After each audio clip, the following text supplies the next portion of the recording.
It's just funny that, like, it seems almost every generation in bluegrass we have that argument of what is and what is not, and people like Sam and Peter Rowan and John Cowan and all those guys, now they're looked at as like some of the elder statesmen. Which is kind of funny. Oh gosh, yeah.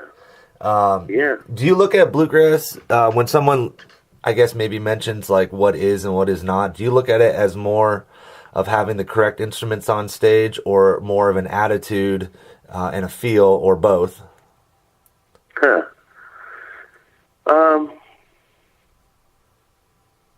That's a tough question, because I know it's a loaded question. I apologize. Yeah.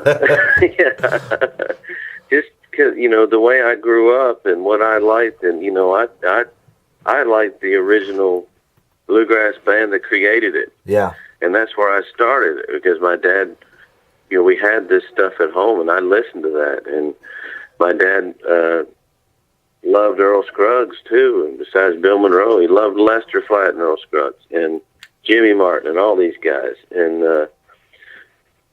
the Osborne brothers, I was fortunate enough to see all these guys growing up. And, the Osborne brothers stretched it. They really stretched it back then. Yeah.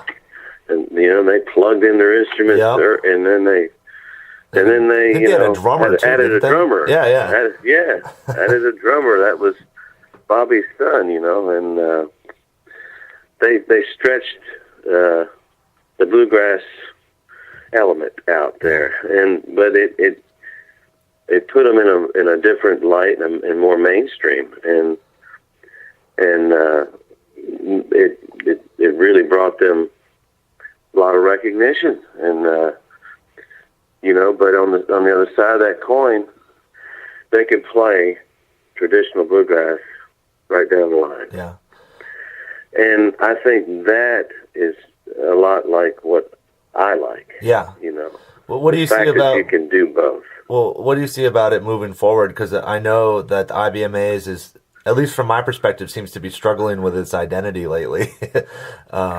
Yeah, I know. Their whole thing is, how are we going to get young people to keep this going? You know, well, young people, maybe.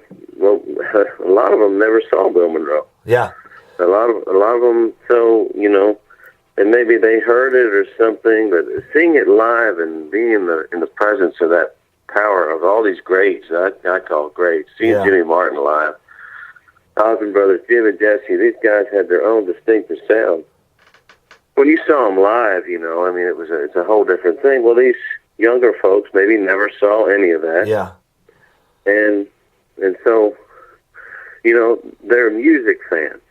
Yeah. They know what they like. They might like the sound of the banjo, and it might be in a bluegrass setting, or it could be in a country type setting. I don't know, or Bela Fleck, Yeah.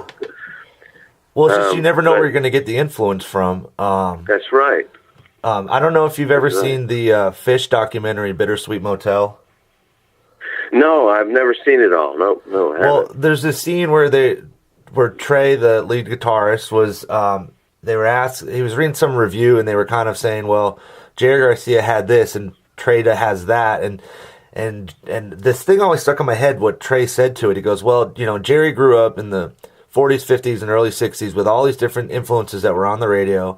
And then Trey was like, I grew up in the late 70s, early 80s, and none of that was on the radio. I was at the mall, and I had to find that stuff. Yeah, that's exactly right, Well, and totally, and he and I are close in age, but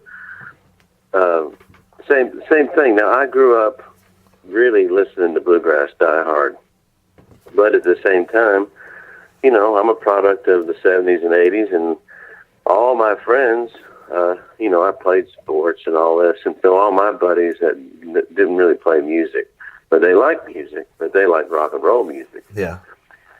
And so... But I look at it all as like one thing, you know what I mean? Yeah, I see what you mean. But what I'm getting at is, here I come from something that is just kind of like out of the woods or something. And the first rock concert I went to, I was about 16 or so, maybe, I think it was 16, and my buddies took me to see Rush, and I just couldn't believe the music coming out of three guys that, and then my buddies, I'd say, well, I play mandolin. They'd say, oh, you mean like Led Zeppelin or the Grateful Dead? And I'd say, well, I don't know what you mean,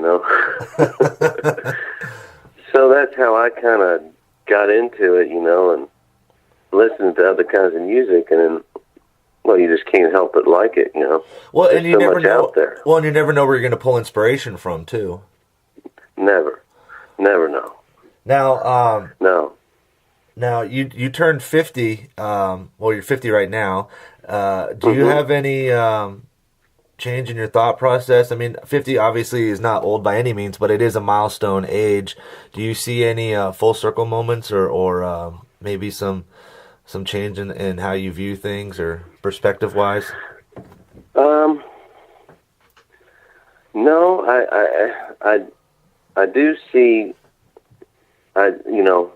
Like a lot of guys who go out and do things and then they come back to what they start with. I can envision myself right now. I'm excited about the Rob McCoury's growing and stretching out and playing these things and playing with different people and plugging in and I've never had to do that, so I'm excited about that. Yeah, and I enjoy it. And but and if the music loses some of what made it so great in the beginning, I'm not the savior for it. I'm not saying that, but I could see myself enjoying getting back to what I started at. Yeah. I mean, I just know it, because that to me is, like riding a bicycle. Yeah. Well, they always say the older you get, the more you come full circle with what you initially loved as a adolescent. Yeah, you're right. And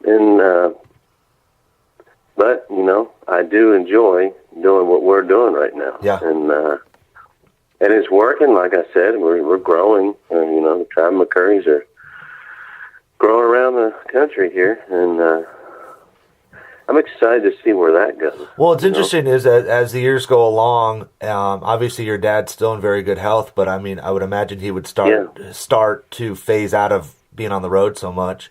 But at this, I mean, he's going to be 79 at February 1st, and I mean, he still has the absolute love for it and the voice. Yep. He says if his voice gives up on him, he's not one of those guys that wants to go out there and go that way, Well, I would imagine that your dad, the last thing he ever wants to do is become like a parody of himself. Yeah, but got a lot of pride, Oh yeah, I mean, he still sounds as crisp as ever. But as you were saying, though, I mean, it's going to be interesting to see as time moves along how the focus will start shifting more, at least for you, more towards the traveling McCoury's as the full-time gig, Yeah. I mean, well, it's it's just part of life. Well, what is it about bluegrass that for you sets it apart from other genres? Why is it that beyond the fact of growing up with it and your dad being Del, what is it about the music that's always held on to you this long as something you love doing? Well, there's so much in it that even the older you get, the more I enjoy. There's the old time fiddle tunes and things like that you need to learn to challenge. It challenges your mind. It's like anything else. You learn something new, a new tune, and as long as you're able to play an instrument, you can do that. Yeah, you can learn something new or write something new, and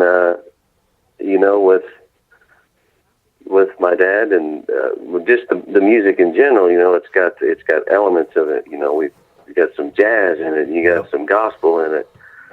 All that stuff. It's challenging. I'm sure all music is like that too. You know, the great jazz players are the same way. You know. Well, I guess even for me as a writer, the more I uncover, the more questions I have, and I would assume that'd be the same with the musicians. Yeah, it's true. You know, but you know, this kind of music, like a lot of country music or whatever. I'm not really talking about today's country, but country music.